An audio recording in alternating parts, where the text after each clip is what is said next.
Complete Indian polity series, इसमें हम आगे बढ़ते हैं। आज हम पढ़ेंगे मेकिंग ऑफ इंडियन कॉन्स्टिट्यूशन, मतलब इंडियन कॉन्स्टिट्यूशन किस तरीके से इसका फॉर्मेशन हुआ, इसकी मेकिंग हुई, उसकी कंप्लीट टाइमलाइन और उसके अदर फीचर्स के बारे में जानेंगे। So let's start making of Indian constitution. So सबसे पहले कुछ टाइमलाइन देख लेते हैं, क्योंकि इंडियन कॉन्स्टिट्यूशन का जो फॉर्मेशन है इसकी डिमांड बहुत पहले से हो रही थी। जैसे कॉन्स्टिट्यूएंट असेंबली की डिमांड इंडियन नेशनल मूवमेंट के दौरान ही हो रही थी, जिसमें ये डिमांड हो रही थी कि इंडियंस को अपना कॉन्स्टिट्यूशन बनाने की आज़ादी होनी चाहिए और उसके लिए एक कॉन्स्टिट्यूएंट असेंबली फॉर्म की जानी चाहिए। तो मई 1934 में first formal demand for constituent assembly made by Swaraj party at A conference in Ranchi. तो मई 1934 में स्वराज पार्टी ये फॉर्मली डिमांड करती है, एक कॉन्फ्रेंस करती है रांची में, वहां पर एक फॉर्मल डिमांड करती है कॉन्स्टिट्यूएंट असेंबली के लिए। लेकिन सबसे पहले कॉन्स्टिट्यूएंट असेंबली का आइडिया 1934 में एम.एन. रॉय ने दिया था, कॉन्स्टिट्यूएंट असेंबली फॉर इंडिया, इसका आइडिया। एम.एन. रॉय एक इंडियन नेशनल मूवमेंट के एक इम्पॉर्टेंट पार्ट थे। इनके बारे में आप और भी जान सकते हैं, आप गूगल कर सकते हैं। 1935 में फिर Indian national Congress officially demand करती है कि इंडियंस के लिए एक कॉन्स्टिट्यूएंट असेंबली बनाई जाए जो कि इंडिया के लिए कॉन्स्टिट्यूशन फ्रेम करेगी। तो इंडियन नेशनल कांग्रेस उस समय इंडिया की एक बहुत ही मेन स्ट्रीम पार्टी हुआ करती थी और इंडियन नेशनल मूवमेंट को काफ़ी ज़्यादा लीडरशिप प्रोवाइड कर रही थी। तो आईएनसी की द्वारा ये डिमांड काफ़ी एक बड़ा इवेंट माना जा सकता है।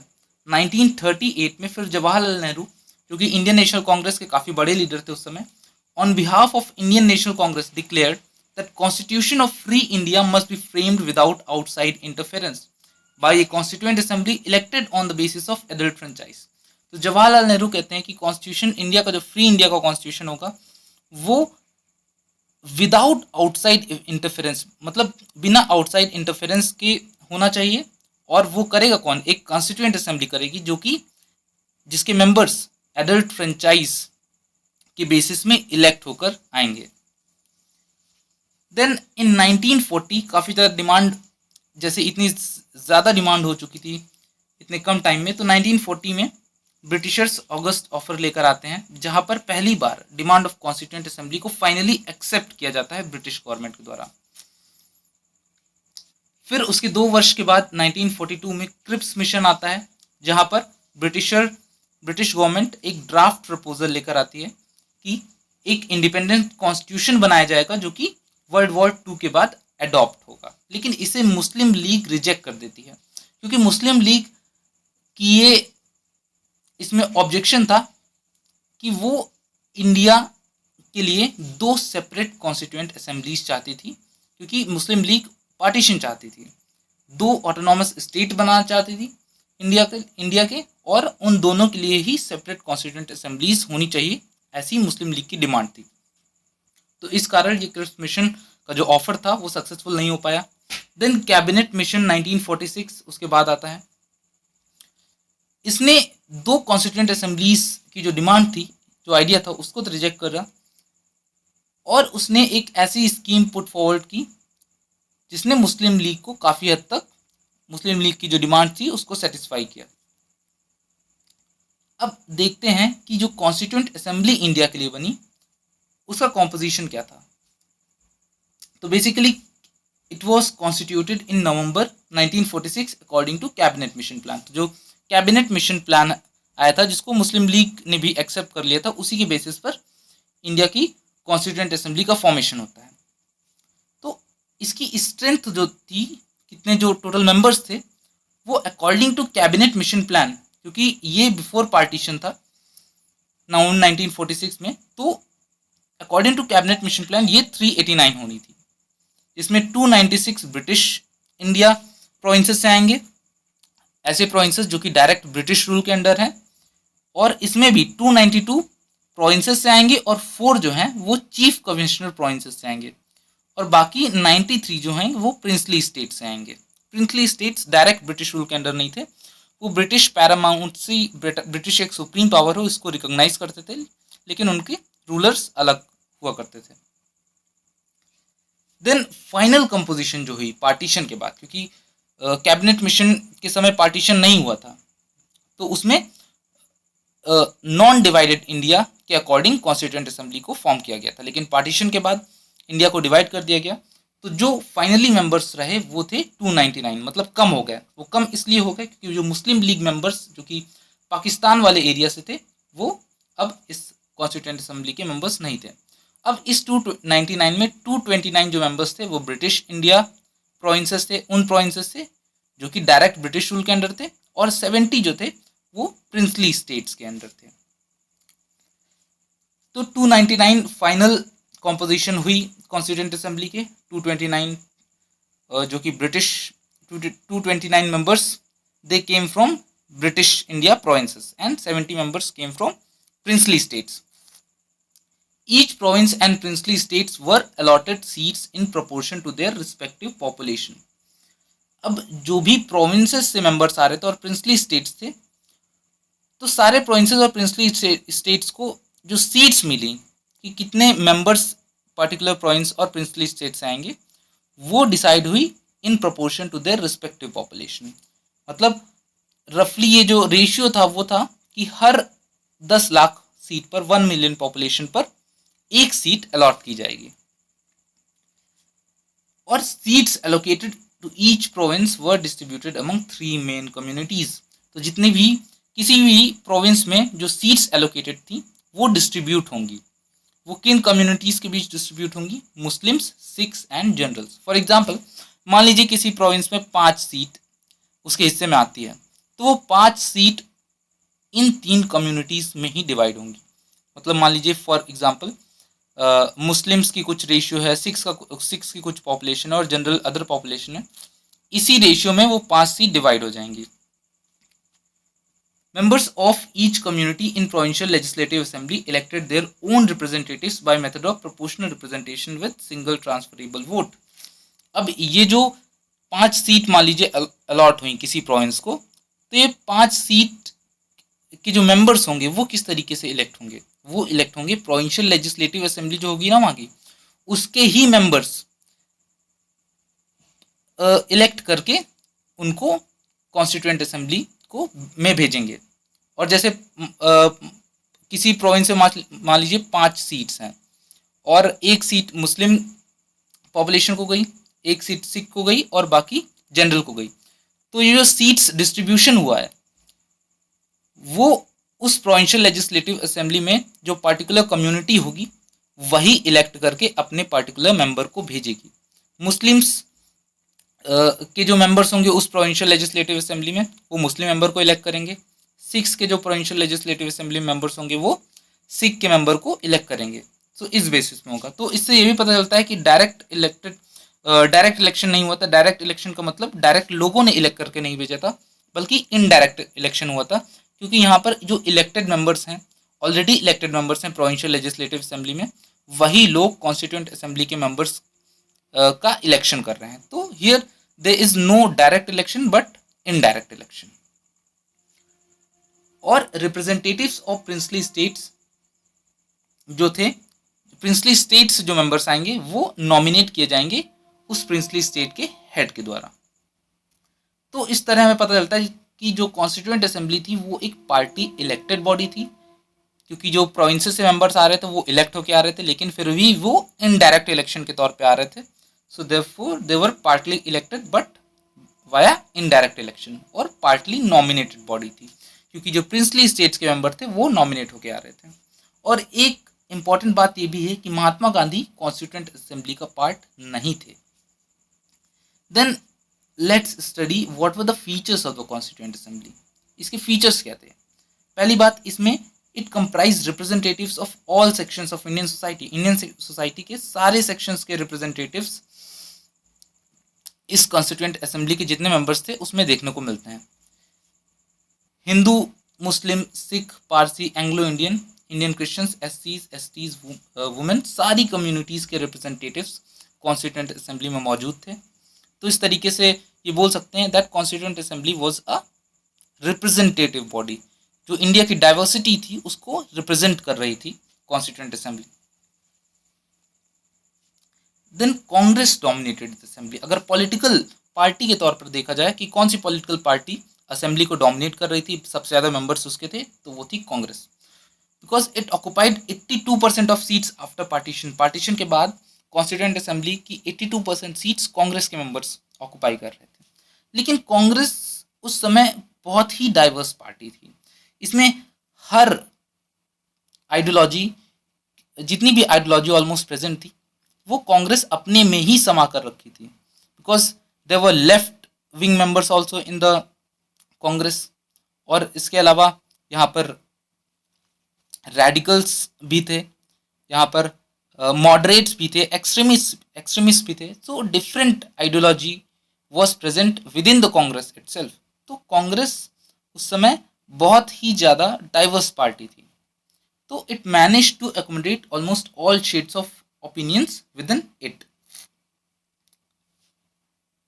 Principal of discussion and deliberation was use. तो कॉन्स्टिट्यूएंट असेंबली में डिस्कशन और डेलिब्रेशन बहुत ज़्यादा होता था। कोई भी इशू होता था तो जितने भी मेंबर्स होते थे वो अपना अपना पॉइंट रखते थे along with reason.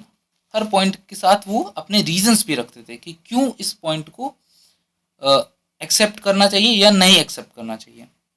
So almost every issue that lies at the foundation of modern state was discuss with great sophistication. जितने भी इशू मॉडर्न स्टेट, जैसे डेमोक्रेसी हो गया, लिबर्टी हो गया, फेटर्निटी हो गया, इस सारे इशू को बहुत ही ज़्यादा डिटेल के साथ कॉन्स्टिट्यूएंट असेंबली में डिस्कस किया जाता था और सारे रीजंस भी रखे जाते थे।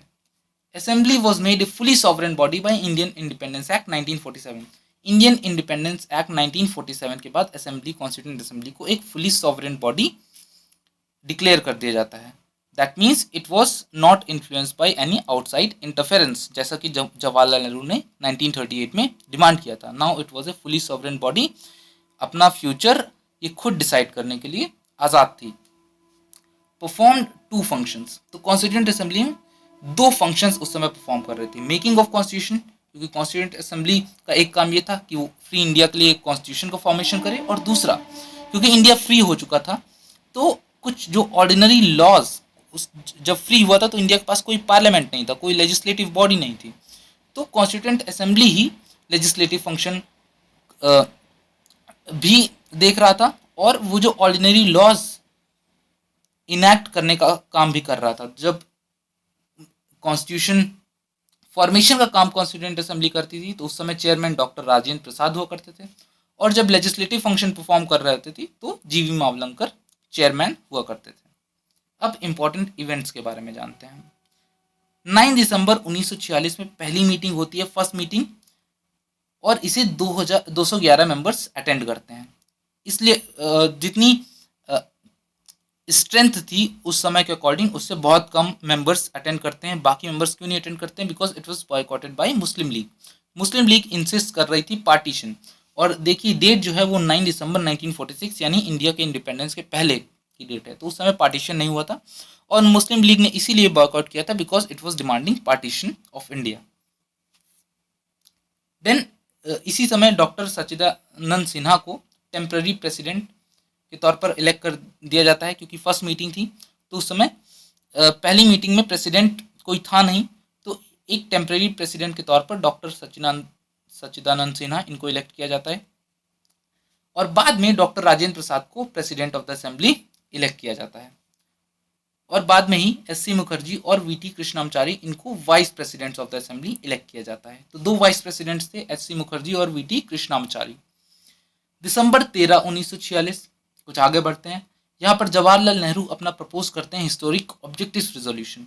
ऑब्जेक्टिव रिजोल्यूशन में fundamentals of philosophy of the constitution, ये इसमें रिटन था कि क्या फंडामेंटल्स होंगे और हमारी कॉन्स्टिट्यूशन जो बनाने जा रहे हैं कॉन्स्टिट्यूएंट असेंबली, उसकी क्या फिलॉसफी होनी चाहिए, ये जवाहरलाल नेहरू अपना ऑब्जेक्टिव रिजोल्यूशन के थ्रू पेश करते हैं, क्योंकि उस समय कॉन्स्टिट्यूएंट असेंबली का काम बस शुरू ही हो रहा था। तो एक तरीके से गाइडेंस के तौर पर कि किस फिलॉसफी के तहत हमारा कॉन्स्टिट्यूएंट असेंबली का काम होना चाहिए, हम किस तरह का कॉन्स्टिट्यूशन बनाना चाहते हैं, तो उस गाइड के तौर पर एक ऑब्जेक्टिव रिजोल्यूशन जवाहरलाल नेहरू पेश करते हैं और बताते हैं कि किन किन आइडियोलॉजीज को इंडिया को अपने कॉन्स्टिट्यूशन में इनकॉर्पोरेट करना है, हमारा कॉन्स्टिट्यूशन किस आइडियोलॉजी किस तरीके स्टेट को बनाना चाहता है, किस तरीके की सोसाइटी को फॉर्म करना चाहता है, वो सारी चीज़ें इस ऑब्जेक्टिव रेजोल्यूशन में दी थी।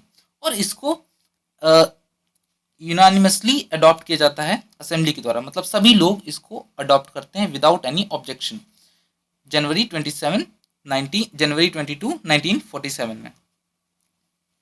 और यही ऑब्जेक्टिव रेजोल्यूशन जो है उसका एक मॉडिफाइड वर्जन आज का प्रीएम्बल है हमारे कॉन्स्टिट्यूशन का।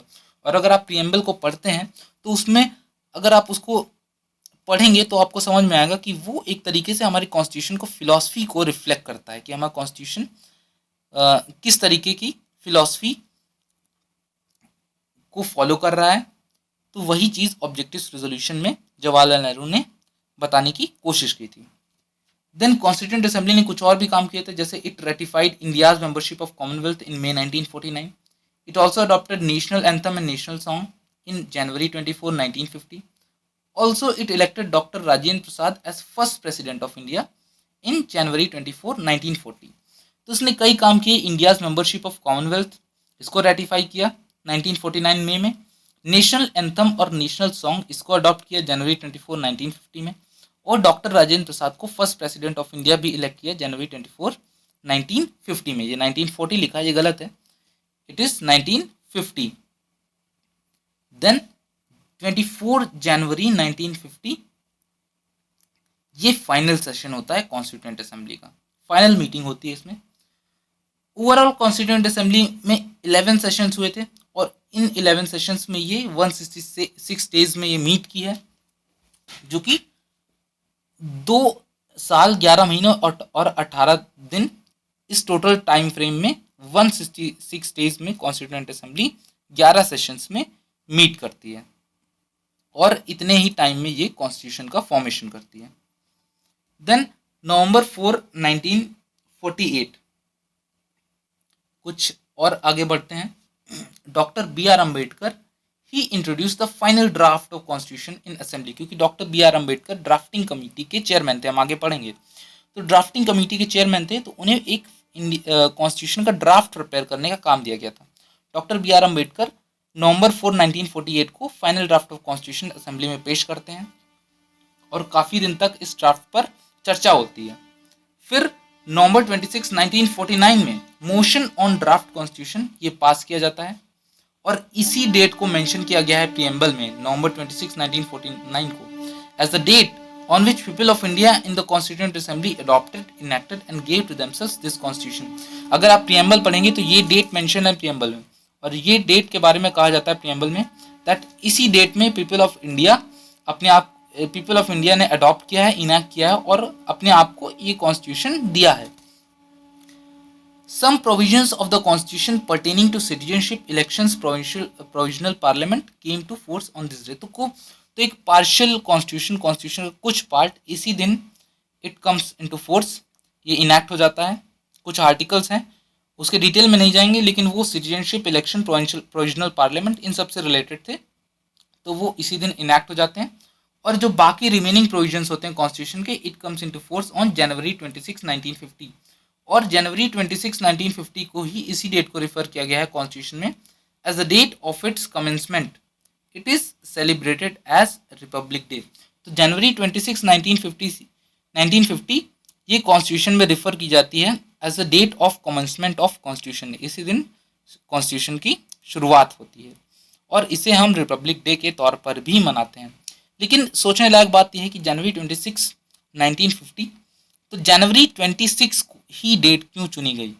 इसका कारण है why January 26 was chosen, because on this day in 1930 Purna Swaraj day was celebrated.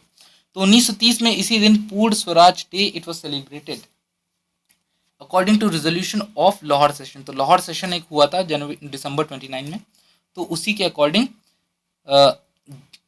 26 दिसंबर 1930 में पूर्ण स्वराज दिवस इसको सेलिब्रेट किया गया था और इसी कारण January 26 इस डेट को चुना गया बाद में कॉन्स्टिट्यूशन में। The Constitution adopted on November 26, 1949, it contained preamble, 395 articles and 8 schedules। तो जो कॉन्स्टिट्यूशन November 26, 1949 में अडॉप्ट किया गया था उसमें एक प्रीएम्बल था, 395 आर्टिकल्स थे और 8 शेड्यूल्स थे। और preamble was enacted after the enactment of entire constitution. Preamble पूरे कॉन्स्टिट्यूशन के इनेक्टमेंट के बाद ये इनेक्ट किया गया था, इसलिए कारण ये था इसको बाद में इनेक्ट करने का बिकॉज प्रियम्बल एक तरीके से पूरे कॉन्स्टिट्यूशन की फिलॉसफी को रिफ्लेक्ट करने वाला डॉक्यूमेंट है। तो जब पूरा कॉन्स्टिट्यूशन इनेक्ट हो जाएगा तभी तो हमें पता चलेगी कॉन्स्टिट्यूशन की फिलॉसफी क्या है। जब वो इनेक्ट हो गया है तो उसके बाद ही प्रियम्बल को इनेक्ट किया गया ताकि उसमें जो वर्ड्स लिखे गए हैं जो हमारे प्रियम्बल वो कॉन्स्टिट्यूशन के फिलॉसफी के अकॉर्डिंग हो। Then we talk about committees of constituent assembly. Constituent assembly थे उसने कुछ कमिटीज भी फॉर्म की थी because they were appointed by constituent assembly to deal with different task of constitution making. Constitution making बहुत ही कॉम्प्लेक्स प्रोसेस था, बहुत ही कॉम्प्लेक्स प्रोसेस है। तो इस कॉन्स्टिट्यूशन मेकिंग के लिए इसके जो अलग अलग टास्क थे उसको परफॉर्म करने के लिए कॉन्स्टिट्यूएंट असेंबली ने बहुत सारी कमिटीज भी बैठाई थी। सो उसमें 8 मेजर कमिटीज़ थी और इसके अलावा बहुत सारी माइनर कमिटीज़ भी थी। तो हम कुछ इंपॉर्टेंट मेजर कमिटीज़ को देख लेते हैं बस। जैसे यूनियन पावर्स कमेटी थी, इसके चेयरमैन जवाहरलाल नेहरू थे। यूनियन कॉन्स्टिट्यूशन कमेटी, इसके चेयरमैन भी जवाहरलाल नेहरू थे। प्रोविंशियल कॉन्स्टिट्यूशन कमेटी, इसके चेयरमैन सरदार पटेल थे। ड्राफ्टिंग कमेटी, इसके चेयरमैन डॉक्टर BR अम्बेडकर थे। और स्टीयरिंग कमेटी, इसके चेयरमैन डॉक्टर राजेंद्र प्रसाद थे। तो ये इंपॉर्टेंट कमिटीज़ हैं, इसको आप एक बार अपने दिमाग में इसको एक बार आप पढ़ सकते हैं, रिमाइंड कर सकते हैं बिकॉज ये एग्जाम में आ सकती हैं इस तरह की बातें कि पार्टिकुलर कमिटीज़ के चेयरमैन कौन थे, इस तरह के क्वेश्चंस आ सकते हैं। देन ड्राफ्टिंग कमेटी, इसमें जो इंपॉर्टेंट कमिटीज़ थी, मेजर कमिटीज़, उसमें जो एक सबसे इंपॉर्टेंट कमेटी थी वो है ड्राफ्टिंग कमेटी। ये ड्राफ्टिंग कमेटी, इसके बारे में हम डिटेल में जानते हैं। Drafting committee, it was the most important committee, it was set up on 29 अगस्त 1947। तो ये मोस्ट इंपॉर्टेंट कमेटी थी, ये 29 अगस्त 1947 को इसका सेटअप होता है। It was interested with the task of preparing a draft on new constitution. इसको न्यू जो कॉन्स्टिट्यूशन बन रहा था इंडिया का उसका एक ड्राफ्ट प्रिपेयर करने का काम इस कमेटी को दिया गया था। And it took less than 6 months to prepare its draft. ये 6 महीने के अंदर ही अपना ड्राफ्ट प्रिपेयर करके कॉन्स्टिट्यूएंट असेंबली के सामने पेश करती है। इसके जो मेंबर्स थे वो भी इंपॉर्टेंट है, 7। ये सारे मेंबर्स आपको याद होने चाहिए। डॉक्टर BR अम्बेडकर इनके चेयरमैन थे। N Gopalaswami Ayyangar, Alladi Krishnaswami Ayyar, doctor KM Munshi, Syed Mohammad Saadulla, N Madhavrao. पहले BL मित्तर इसके मेंबर थे लेकिन कुछ समय बाद N माधवराव किसी कारण से इनको रिप्लेस कर देते हैं। और DP कैथन पहले मेंबर थे लेकिन ये भी रिप्लेस हो जाते हैं बाद में TT कृष्णामाचारी के द्वारा। तो ये 7 मेंबर्स हैं ड्राफ्टिंग कमेटी के, इनको आप ज़रूर याद करने की कोशिश करिएगा। Then criticism of constituent assembly. Constituent assembly की क्रिटिसिज्म क्या थी, इसकी क्या कमियां थी, इसके बारे में जानते हैं। लोग अगर क्रिटिसाइज करते हैं, कुछ लोग क्रिटिसाइज भी करते हैं कॉन्स्टिट्यूएंट असेंबली को, तो किस बेसिस पर करते हैं वो हम देखते हैं। दैट कुछ लोग कहते हैं that it was not a representative body. Representative body इसलिए नहीं थी because members were not directly elected by people of India on the basis of universal adult franchise. हमने पढ़ा कि जो कॉन्स्टिट्यूएंट असेंबली थी वो एक इनडायरेक्ट इलेक्शन के बाद और पार्टली नॉमिनेटेड बॉडी थी और पार्टली इनडायरेक्टली इलेक्टेड बॉडी थी। तो यही क्रिटिसिज्म के तौर पर बोलते हैं कि ये कोई रिप्रेजेंटेटिव बॉडी नहीं थी। लेकिन जैसा कि हमने देखा कि इसमें काफ़ी सारे सेक्शंस के रिप्रेजेंटेटिव्स कॉन्स्टिट्यूएंट असेंबली में मौजूद थे। तो ये जो क्रिटिसिज्म है वो पार्टली ट्रू है। अगर हम कॉन्स्टिट्यूएंट असेंबली के के मेंबर्स को देखें तो इंडिया की जो डाइवर्सिटी थी उनके रिप्रेजेंटेटिव्स उसमें काफ़ी हद तक मौजूद थे। It was not a sovereign body, ये भी कई बार बोलते हैं, because it was created by the proposals of British government. ये तो कैबिनेट मिशन प्लान के बाद बनी थी, तो ये तो ब्रिटिशर्स बना के गए थे, तो ये कैसे सोवरेन बॉडी हुई, कुछ लोग कहते हैं। लेकिन इंडियन इंडिपेंडेंस एक्ट के बाद ये एक सोवरेन बॉडी बना दी गई थी। इसके जो मेंबर्स थे इन्होंने जो डिस्कशन किया था इसमें कोई भी ब्रिटिशर्स की तरफ से कोई इंटरफेरेंस नहीं था। तो इस तरीके से हम बोल सकते हैं that it was a sovereign body. ये जो नॉट ए सोवरेन बॉडी का क्रिटिसिज्म है ये पार्टली ट्रू है, कंप्लीटली ट्रू नहीं है, because it was only created by British plan, but it जो ये काम कर रही थी, इसका जो तरीका था, इट वाज कंप्लीटली इंडियन। वो सारे मेंबर्स अपने हिसाब से काम कर रहे थे और इसने काफ़ी टाइम लिया, ये भी बोला जाता है। It was dominated by Congress 82% इसमें थे, लेकिन हमने देखा कि कांग्रेस खुद एक बहुत ज़्यादा डाइवर्स पार्टी है, तो इस वजह से ये भी एक पार्टली ट्रू क्रिटिसिज्म है।